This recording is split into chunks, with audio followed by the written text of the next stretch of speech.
In the mountains, Thanksgiving was never about abundance. It was about enough. Enough to feed a family, enough to share a plate, enough to give thanks, even when the cupboards were bare and the smokehouse hung light. Long before Thanksgiving became a day of parades and football, it was a season of remembrance and resilience in the Appalachian hills. Here, where red clay roads ran between ridges and hollers, life was carved from the soil and seasoned by struggle. Families were large, the fields were small, and the winters long and unrelenting.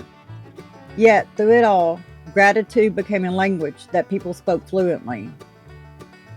When the first settlers, Scots-Irish, English, German, and Cherokee families, wove their lives together in these mountains, they brought traditions in harvest feasts, hymns, and prayer. But in the Appalachians, these traditions transformed. Theirs wasn't a feast of bounty, but a celebration of survival. When a crop endured the frost, when a cow calved in spring, or when a neighbor survived the fever, that was Thanksgiving. It wasn't marked by date or a calendar, but by gratitude earned through endurance. They would gather at one another's homes, sometimes after the harvest, sometimes after revival.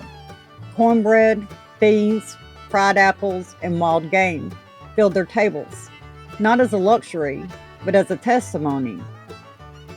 The words you heard most were not about what they had, but about what had carried them through.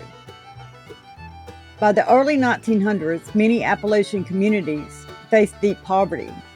Coal towns rose and fell, logging camps stripped the hills, droughts burned through the valleys. And yet, when the smoke rose from one chimney, others knew someone had found a way to cook. Neighbors helped neighbors in silence and humility. A sack of flour appeared on a doorstep, a ham left on a porch, a quilt pieced together from scraps for a family who'd lost everything to a fire. It wasn't charity, it was covenant. Because charity can sting the pride, but covenant lifts the spirit. Pride ran deep in those hills. Folks would rather go hungry than be pitied. But they found ways to give that preserved dignity. They traded, they shared, and they worked side by side. In the Appalachians, Thanksgiving wasn't about receiving, it was about belonging. In the one-room churches that dotted every valley, Thanksgiving was both sacred and simple. A preacher might read from Psalm 100, "Enter into his gates with thanksgiving, and into his courts with praise. Be thankful unto him, and bless his name." The congregation would sing, "Come, ye thankful people, come in voices cracked by work and weather."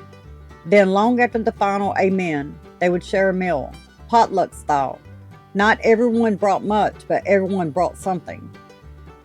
One might bring cornbread baked in a cast iron skillet, another, beans cooked slow over a wood stove.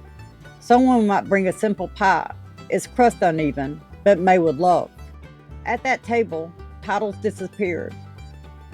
The store owner sat beside the miner.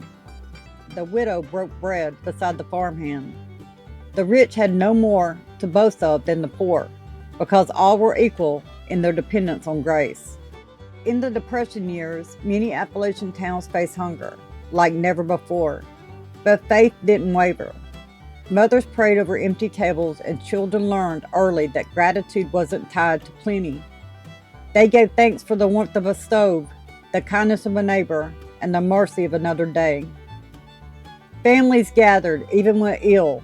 They had biscuits and molasses.